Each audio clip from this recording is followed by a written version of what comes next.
Assalamualaikum dear students, welcome to my YouTube channel which is in 5 minutes.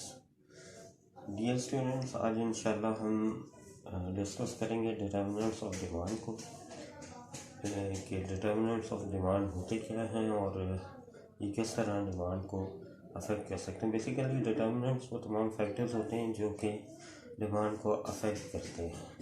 अब ये positively affect करते हैं या नेगेटिवली अफेक्ट करते हैं, ये एक अलग कहानी है। लेकिन पहला डिटर्मिनेंट है वो है प्राइस का।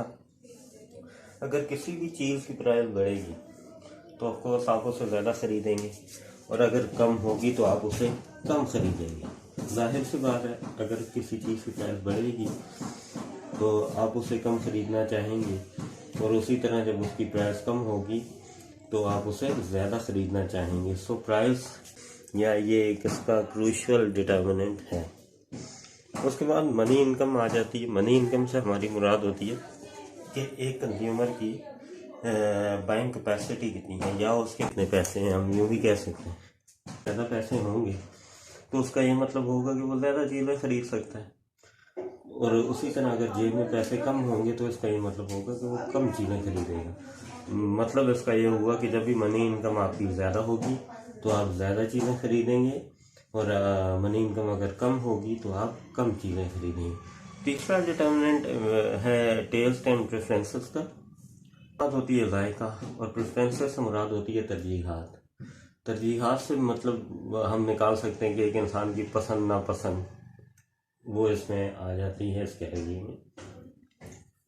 तो अगर हम बात करें कि टेस्ट की, तो किसी भी चीज़ का जिसका टेस्ट आपको पसंद होगा आप उस चीज़ को ज़्यादा डिमांड करेंगे। ठीक है, मतलब ये हुआ कि टेस्ट अगर फेवरेबल है तो डिमांड ज़्यादा होगी और टेस्ट अगर फेवरेबल नहीं है तो डिमांड कम होगी। उसी तरह प्रेफरेंसेस का भी होता है। कोई चीज़ अगर आपको पसंद है, कपड़े हो सकते हैं, कोई खेल हो सकता है, तो आप उससे ज़्यादा डिमांड करेंगे। उसी तरह अगर कोई चीज़ आपको ना पसंद है तो उसकी डिमांड कम हो जाएगी। तो ये भी एक इम्पॉर्टेंट डिटर्मिनेंट है डिमांड का। चौथा पॉइंट हमारे पास आ जाता है पॉपुलेशन का।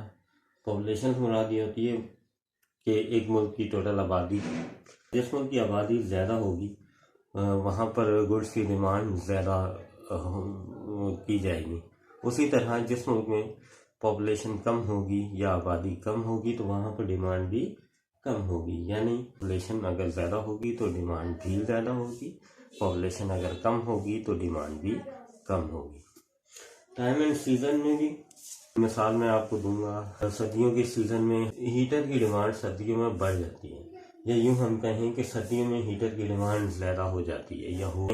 ऑफकोर्स किसी को भी हीटर की ज़रूरत नहीं होती तो लिहाजा गर्मियों में हीटर की डिमांड कम हो जाएगी। तो टाइम अगर फेवरेबल होगा या सीज़न अगर फेवरेबल होगा तो डिमांड बढ़ जाएगी। उसी तरह अगर टाइम पीरियड या फिर सीज़न अनफेवरेबल होंगे तो उनकी डिमांड कम हो जाएगी। स्टूडेंट्स, यही था आज का हमारा लेक्चर। अगर आपको पसंद आया हो तो प्लीज़ इसे सब्सक्राइब शेयर होइएगा।